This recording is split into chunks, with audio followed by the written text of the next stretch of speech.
บ่าวลีได้ข่าวลุงหนวดกับสาวน้อยแสนเนรคุณพันอย่างที่ด่าและเอาของปาลงมาจากหน้าต่างและร้องกรี๊ดใส่ผู้มีพระคุณที่ช่วยทุกอย่างและ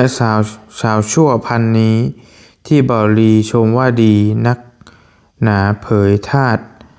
แท้บ่าวลีจะว่ายังไงประวัติศาสตร์จะซ้ำรอยบ่าวเตียง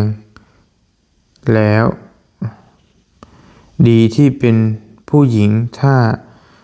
เป็นชายลุงหนวดคงโดนต่อย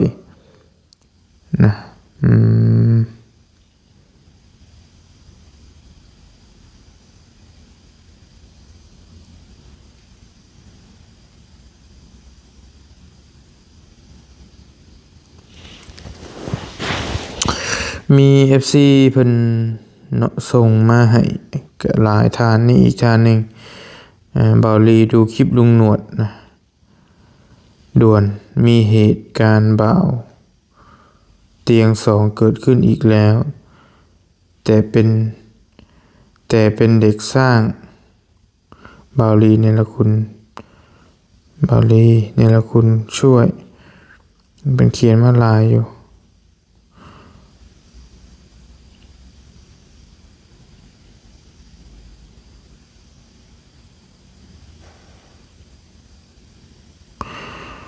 จะช่วยใคร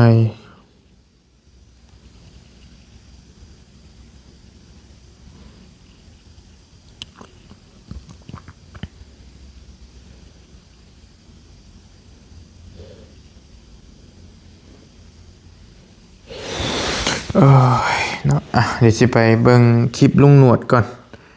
พี่น้องเนาะสบายดีเด้อพี่น้องเด้อ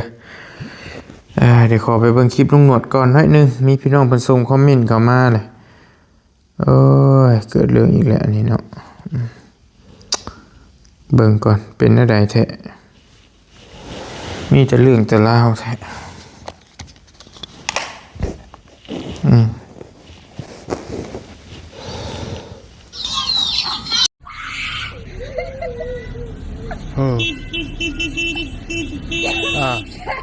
ไม่เอาเลยโอ้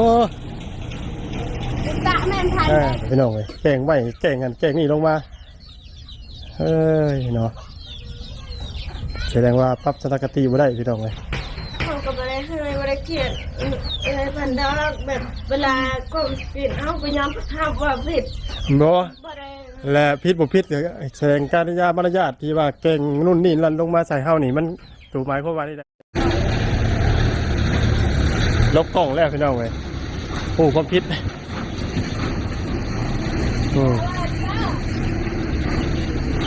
แสดงว่าเผยสมธาตุแท้ออกมาแล้วบาดนี้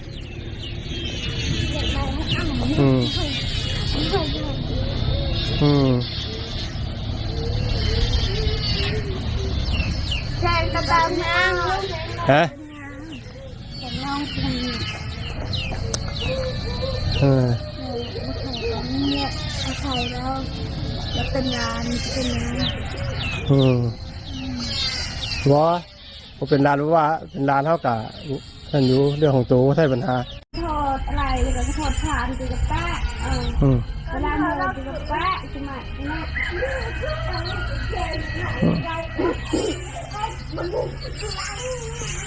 อะไรเจ๊เจ๊แต่แช่งมากสิพี่เองตาเป็นเหม็นบ้าแล้วแช่งมากเดี๋ยวตาไม่อ่านแช่งหมดตามเนี่ย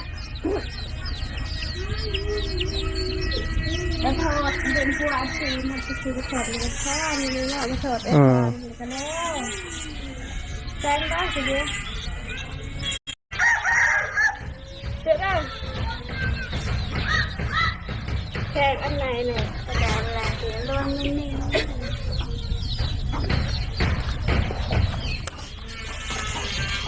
ๆ คือฝ่ายแม่แหละกูตาแม่แหละกูใครสิแม่แหละตาขอโทษกูขอโทษค่ะนี่มันเกิดเสียแป้สบายตาขอโทษกับบ้านนักสิเพื่อนเดียวขอโทษดีใจแล้วทีอันเจ้าเจ้านะ ทั้งน้องพ่อกับบ่ได้ค่าใจอย่างนะว่า น้องคาใจ ทั้งนั้นเนาะฮู้บ้าสิก็ให้เด้อเนาะ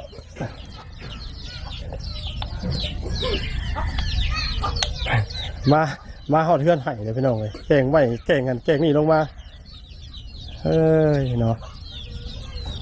แสดงว่าปรับสถานการณ์บ่ได้พี่น้องเอ้ยก็กะยุติยังหนวดอ่ะพี่น้องเอ้ย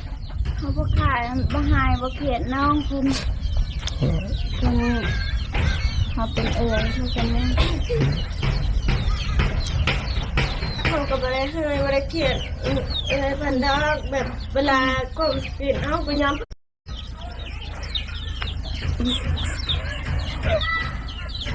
เนี่ยวันนี้แต่นะยำต่างๆใส่ มาเฮาก็สิมาหาตัวเพื่อว่าทั้งอ้ายเพิ่นน่ะสิเอาเงินให้ทั้งน้องพรนี่เป็นค่าซ่อมที่ค่าเสียหายตัวนั้นน่ะให้ตัวอยู่นํตัวมาฟังเหตุฟังผลนี่ยังเปิดประตูมาแกล้งปึงปังฟังว่าเว้าเป็นภาษาคล้ายๆแบบความบ่พอใจเฮาก็เฮ็ดมันเฮ็ดให้เฮาโพดเขาต้องลุงหลายๆเด้อเฮาฮู้อยู่ว่าตัวบ่มักเฮาน่ะบ่ตัวบ่อยากเข้ากล้องเฮาหยังเฮาฮู้มาแต่โดนแล้วแต่ว่าบ่สมควรที่เฮ็ดให้เฮาแบบนี้เฮา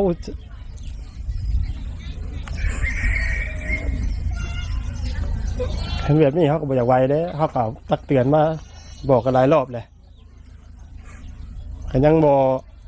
ลาเลิกอยู่ก็ถือว่านุ่งหน่อยยอมแล้วเนาะเขาหู้อยู่แล้วว่าตัวเราบ่อยากเขากล้องเขาบ่อยากกันยังครับเขาหู้เบิดเลยแหละกระต้นตั้งแต่หลังจากที่ว่าเฮ็ดขึ้นแล้วนั่นแหละเขาบอกเขาตั้งแรกเขากับบ่ได้เอาใจใส่แต่ว่ามาเห็นที่นี่เขาคิดได้เลยครับตอนที่เขามอบขึ้นเงินเนี่ยเมื่อคืนนี่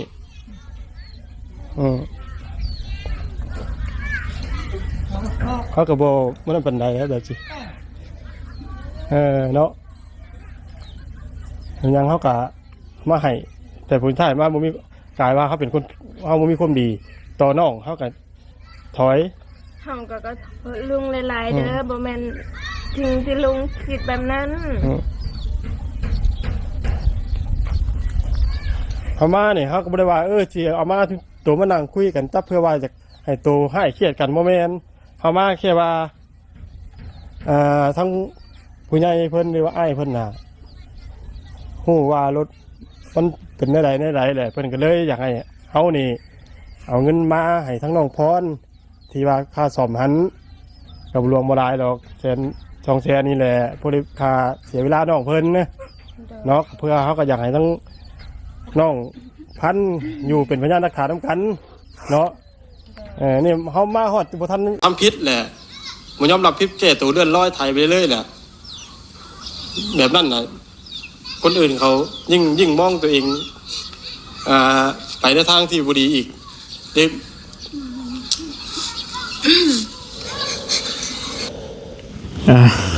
โอเคก็เบิ่งประมาณนี้ก่อนพี่น้องก็คอมเมนต์ประมาณ900ปลายในช่องของลุงหนวดพาเพลินเนาะบริจาคไอรีได้บริก็ได้เพราะว่านางกินข้าวกับลูกสาวมือเศร้านี้มือเว้นนี้ก่อนสิออกไปเวียกไปงานนั่นแหละก็เลยนั่งพากันนั่งกินข้าวแล้วก็เห็นพี่น้องเพิ่นส่งมาให้เบิ่งก็เลยว่าก็เลยว่ามันเกิดยังขึ้นอีกงงบาลีก็เลยหากระเข้ามาเบิ่งคลิปบางนึงนี่แหละยังบ่ทันได้ฮู้เรื่องฮู้ราวอีหยังชัดเจนดอกแล้วก็ยังบ่ได้ถามลุงหนวดว่ามันเกิดยังขึ้นว่าเป็นหยังน้องเพิ่นคือใช้อารมณ์แนวนั้นเนาะพ พี่น้องเอ้ยทางบริเองก็ต้องก่อนอื่นก็ต้องกราบขอโทษและก็ขออภัยหลายๆเนาะที่มันเกิดเหตุการณ์แบบนี้ขึ้นในเคสอีกเคสหนึ่งซะที่เฮาซอยเหลือมาเนาะพี่น้องเนาะก็บางทีก็กะว่ามันสิบ่มีปัญหาอย่างละได้กับทางน้องพันธุ์นี้หรือว่าน้องพรก็ดีสองครอบครัวที่เฮาซอยมานี่คิดว่าเคสนี้เนี่ยคือสิโอเคละคือสิบ่มีปัญหาอย่างละนะเพราะว่าน้องเพิ่นก็ตั้งแต่บริเข้าไปตั้งแต่ต้นจนจบนะตั้งแต่ต้นจนบริไปขึ้นเฮือนขึ้นศาลแล้วกับน้องเพิ่นก็บ่ได้มีแบบว่าพฤติกรรมเฮ็ดแบบนี้ให้บริเห็นจักเทื่อเลยอย่างบ่มีเนาะหน่อยกว่านี้ก็แทบจะบ่มีเลยนะน้องพันธุ์นี่แบบหน่อยบ่ค่อยมีเลยล่ะบ่แทบจะบ่มีสำหรับตัวบรินะสำหรับทีมงานเฮาก็บ่ฮู้ว่าเพิ่นไปคุยกันแบบใดจังใดกับน้องแบบใดแนวใดนี่ก็บ่จักนำก็บ่เข้าใจคือกันว่าลุงหนวดนี่ไปเฮ็ดหยังให้น้องพันธุ์บ่พอใจมาก่อนบ่หรือว่าน้องอาจจะควบคุมอารมณ์บ่อยู่เองบ่หรือว่าจังใดตัวนี้ก็บ่เข้าใจคือกันยังบ่ทันได้ถามทั้งสองฝ่ายเนาะมีแต่เห็นคลิปแล้วก็มาทำคลิปแล้วก็มานั่งคุยกันกับพี่กับน้องนี่แหละพี่น้องว่าแนวใดเนาะแล้วก็เนื้อหามันบ่ลี่ก็ยังบ่เข้าใจเลยว่ามันน้องเพิ่นอยากให้ลุงนั่นย้อนหยังบ่เข้าใจคือกรณีเขาเจ้ายกตัวอย่างใช่ว่าถ้าเป็นผู้ชายเนี่ยคือจะเป็นเท่าไซที่อยากตีกับไอเตียงตอนนั้น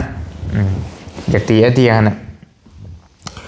เขาเจ้ายกตัวอย่างใช่ว่าอันนี้เป็นแค่ผู้หญิงว่าซั่นเนาะคือทางอิหล่าพันธุ์นี่กับบอลี่ตั้งแต่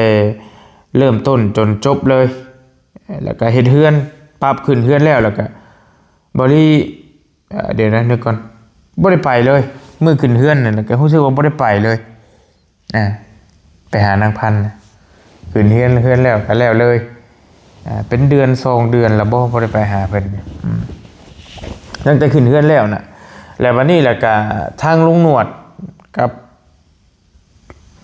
บาตูนเพิ่นก็ไปเรื่อยอยู่ประจำอยู่หั่นแหละเพิ่นมีเวียกมีงานเฮ็ดอยู่หั่นแล้วก็ไปคุกคีกับน้องๆเพิ่นอยู่หั่นแหละก็ถ่ายคลิปถ่ายทำกันให้พี่น้องเห็นเรื่อยๆคือพี่น้องเห็นนั่นแหละด้วยความที่เฮามันไปมาหากันเรื่อยแล้วก็อาจจะมีอย่างที่บ่ถึกหูถึกตากันบ่หรือว่าจังใดอันนี้ก็บ่รีบบ่เข้าใจเพราะว่าเพิ่นประจำอยู่พุ่นคือทางลุงหนวดกับทางบ่าวตูนก็แทบจะว่าอยู่หั่นนะบ่อย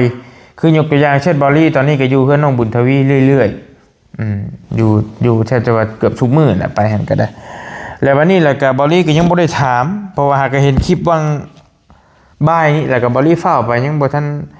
อยากคิดที่มันปวดหัวว่ามันเกิดยังขึ้นอีกเด้หากเงียบๆไปวังนึงนี้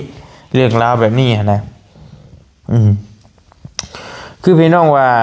อ่านมากี่นี่บริอ่านคอมเมนต์กี่นี่ทางพี่น้องเพิ่นก็ส่งมาบอกเนาะพี่น้องเพิ่นส่งมาว่าเป็นจังได๋ทางบริคือน้องพันธุ์เนี่ยบริย่องนักย่องหนาย่องแท้ย่องว่านะพี่น้องเนาะคือบริก็เว้า เว้าไปตามสถานการณ์ตามเหตุการณ์นั่นๆตอนที่บริเห็นตอนที่บริเห็นน้องเพิ่นก็บ่เคยประพฤติแบบนี้ให้บริเห็นจักเทื่อแม้แต่ลุดน้อยนี่ก็บ่มีพี่น้องมีแต่นอบแล้วก็เอาน้อมถ่อมตนได้ก็น้องพันธุ์นี่แทบจะว่าเป็นคนเว้าจาอ่อนหวานเว้าน้อยๆแล้วก็เป็นคนขี้เกรงอกเกรงใจต่อหน้าเฮาได้อันนี้รับหลังบริก็บ่ฮู้เฮาบ่สามารถฮู้เรื่องของคนคนหนึ่งได้ทุกสิ่งทุกอย่างตัวนี้ก็บ่จักแล้วก็เฮาก็บ่ฮู้อนาคตของแต่ละคนว่ามันสิเป็นแนวใดเนาะถ้ามันบ่ถึกมกถึกใจพ่อแม่พี่น้องก็ต้องขอโทษขออภัยหลายๆพี่น้องถ้าว่า ทางบอลลี่นี่ซอยคนพิษสินะพี่น้องบางคนเพิ่นอาจจะบอกจังซี่แต่บอลลี่เองก็เฮาก็บ่สามารถกำหนดอนาคตคนได้คือพี่น้องฮู้หั่นแหละคือที่เฮาที่ผ่านมาหั่นแหละก็อยากให้พี่น้องใจเย็นๆเบิ่งก่อนเนาะรอใจเย็นๆเบิ่งก่อนว่ามันเกิดหยังขึ้นมันเป็นแนวใดเนาะมีเวลาก็เดี๋ยวเบิ่งมีโอกาสก็คันได้ไปดอกวะบอลลี่ก็สิไปถามไทยเพิ่นเบิ่งก็ปวดหัวเลยพี่น้องโอ้ยเรื่องนี้ก็บ่อยากให้มันให้เกิดแต่มันก็หลีกบ่ได้แต่แท้เอาว่าก็เอาพุดขึ้นมาเรื่อยๆเรื่องดราม่าเรื่องอันนี้เห็นนะถ้าบุญทวีก็หากับใครเนี่ยแล้วบ่ได้ไปช่วงนึงนี่ก็ถ้าบุญทวีพี่น้องเอ้ยจักสิว่าเท่าใดบ่ลีก็ได้บ่ฮู้นำแหละ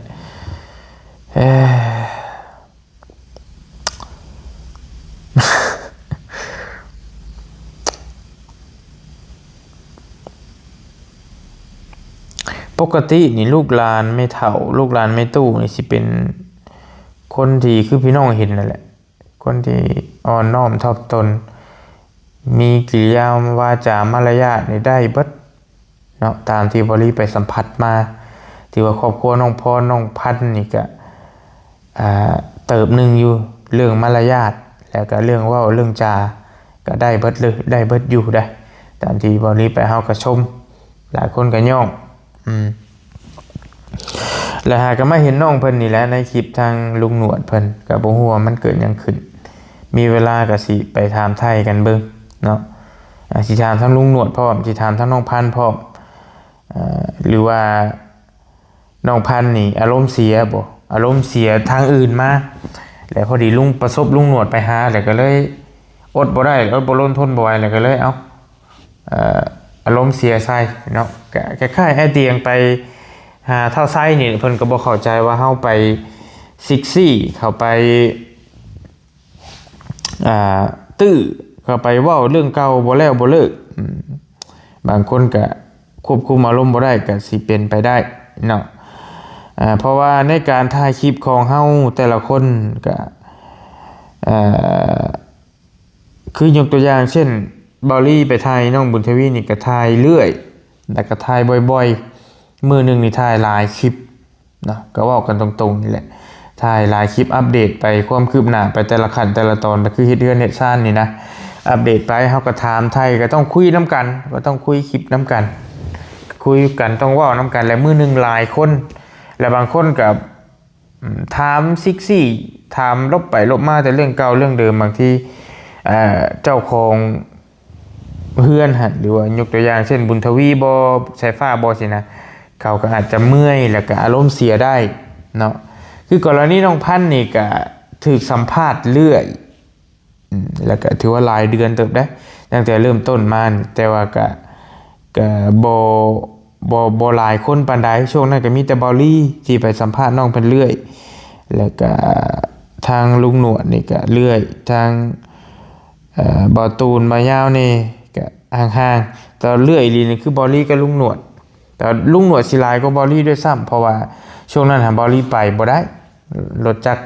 ไปได้แต่รถจักรรถใหญ่บอลลี่เข้าบ่ได้ช่วงหน้าฝนก็มีแต่ลุงหนวดแหละเพิ่นแก้ไม้แก้อีหยังไปต่างๆหั่นนะเฮาก็บ่ฮู้ว่ามันน้องเพิ่นอารมณ์เสียเรื่องหยังจังเฮ็ดพฤติกรรมแบบนั้นเนาะหรือว่าลุงหนวดเฮ็ดหยังให้น้องเพิ่นบ่พอใจบ่เนาะหรือว่าจังใดเนาะถึงว่าเฮ็ดหยังให้บ่พอใจเล็กๆน้อยๆก็บ่ควรสิเก็บมาใส่ใจเพราะว่าเพิ่นน่ะเป็นผู้ซอยเฮาเนาะคือทางลุงหนวดนี่ก็เที่ยวไปเที่ยวมาจนว่าทางสิเป็นห้อมว่าซั่นซะเที่ยวมาที่สิซอยน้องพันธุ์นะก็มีบ้างแหละเพิ่นอาจจะเว้าเรื่องที่มันบ่ถึงหูเฮาแดเนาะมันก็บ่ถึกใจไปเบิดทุกคำดอกพี่น้องเอ้ยเนาะคือยกตัวอย่างบอลลี่นี่ไปสัมภาษณ์น้องสายฟ้าน้องบุญทวีบอลลี่ก็อาจจะตักเตือนน้องเพิ่นไปว่าเรื่องนั้นเรื่องนี้ครอบใจจังไห้เพิ่นเป็นคู่เป็นคนนั่นแหละมันก็อาจจะบ่ถึงหูน้องเพิ่นแล้วแต่ว่าก็เฮาก็ต้องเว้าหั่นน่ะก็ต้องมันเฮาอยู่นํกันแหละแนวใดมันบ่ดีเฮาก็บอกคือตัวอย่างน้องพันธุ์คือกันคือลุงหนวดนี่เราก็ไปเรื่อยและอาจแล้วลุงหนวดก็ถ่ายคลิปแล้วก็ถ่ายอีกถ่ายแล้วก็ถ่ายอีก มันอาจจะมีคำหนึ่งหรือ2 คำ 3 คำที่มันบ่ถึงหูน้องพันธุ์แล้วก็เก็บมาจังซั่นจังซี่เรื่อยเรื่องแล้วก็อยากให้บ่หรือว่าจังใดหรือว่าอยากให้มาทางอื่นแหละควบคุมอารมณ์ตัวเองบ่อยู่บ่หรือว่าจังใดอันนี้ก็สิไปเบิ่งตัวจริงนำกันได้ไปเนาะพี่น้องเนาะเบิ่งก่อนฟังเบิ่งก่อนตัวแล้วก็แล้วไปบ่อยากให้มันมีปัญหาเพราะน้องเพิ่นก็เห็นรู้สึกว่าเห็นขอโทษแล้วเด้ขอโทษน้ำคลิปลุงหนวดแล้วเด้เนาะถ้าว่ามันยังบ่จบบ่สิ้นก็จังว่ากันแต่ว่านี่ก็เห็นน้องเพิ่นรู้สึกว่าขอโทษแล้วก็ขอโทษรู้สึกผิดแล้วว่าอารมณ์ร้อนอารมณ์มันก็มีกันคู่คนนั่นแหละพี่น้องเอ้ยแล้วแต่ว่าเฮาสิควบคุมมันได้ส่ำใดเนาะตัวนี้ก็ก็เบิ่งตัวจริงไปนำกันเพราะว่ามนุษย์เฮามันก็มีราคะโทสะโมหะบัดคู่คนนั่นแหละมีความโลภความโกรธความหลงคู่คนพี่น้องแล้วแต่ว่าสิอดได้น้อยได้หลายส่ำใดพอบอดี้เองก็เข้าใจคิดว่าคู่คนนั่นแหละพอบอดี้เองเนี่ยบางทีบางเรื่องบ่เป็นใจนี่ก็บอดี้ก็อยากให้ก็มีได้บ่เรื่องเล็กๆน้อยๆเก็บมาใส่ใจแล้วก็อยากให้โพยพายไปก็เลื่อยอยู่บอดี้ก็ทั้งที่บางทีมันก็เรื่องบ่เป็นเรื่องหรอกแต่ว่าด้วยความที่เฮาอดบ่ได้นี่แล้วก็หลายอย่างหลายเหตุปัจจัยพี่น้องเอ้ยก็หลักๆเคสน้องพันธุ์หันมีบอลี่กับลุงหนวดนี่แหละเป็นคนรับผิดชอบที่เฮ็ดเฮือนให้เพิ่นหันก็ฟังไปก่อนเนาะก็อยากให้พี่น้องใจเย็นๆก่อนพี่น้องเอ้ยเพราะว่าน้องมันก็ขอโทษแล้วเด้ก็มันเป็นเทื่อนี้เทื่อเดียวบ่หรือว่าจังใดก็ควรสิให้อภัยน้องเพิ่นนั่นแหละพังเบิ่งก่อนเนาะบ่อะไรก็กระเพาะขึ้นบ่ปัญหาปวดหัวพี่น้องเมื่อยเฮ้ยเท่าไส้หากระจบนี้เสียวอีกละบ่อันนี้ยังใครเนี่ยแต่ผู้หญิงผู้หญิงเพิ่นก็สิบ่กล้า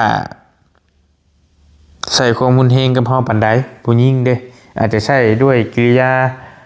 วาจาประมาณนั้นแหละแต่ว่าผู้ชายเนี่ยมันใช้กำลังคือเท่าไส้นี่ใช้กำลังก็บ่ตีอยากใช้กำลังอยากจ่อยอยากต่อยอยากชกอยากต่อยหั่นน่ะก็บ่จักแน่สิว่าอาจสิซื้อเมื่อยนํฟังแล้วก็ได้พี่น้องเอ้ย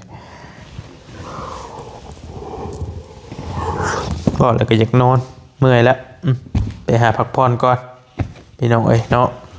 เพราะว่าเห็นคลิปแล้วก็ต้องออกมาเว้าก่อนหน่อยนึงบ่ลี่ก็ได้บ่ได้ไปแต่หึงแล้วเบิ่งงานอยู่พี่ก็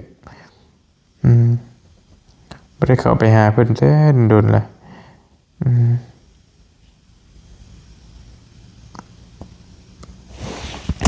ก็เบิ่งฟังไปนี่แหละพี่น้องเอ้ยอย่าเผาอันนี้หลายเนาะเพราะว่าก็มันอารมณ์ชั่ววูบนั่นแหละน้องเพิ่นบ่รีเบิ่งชงนี่ก็ได้แต่ว่าอยากให้เรื่องหยังจังไดก็ถ้ามีโอกาสก็สิไปถามให้มันกระจ่างแจ้งเนาะแล้วจังว่ากันแต่เห็นคลิปลุงหนวดไปถามพ่อเพิ่นอยู่พ่อน้องพันธุ์หั่นโมโหเพิ่นสิว่าแนวใดจักแนวใดปวดหัวเบิ่งอะไรก็ได้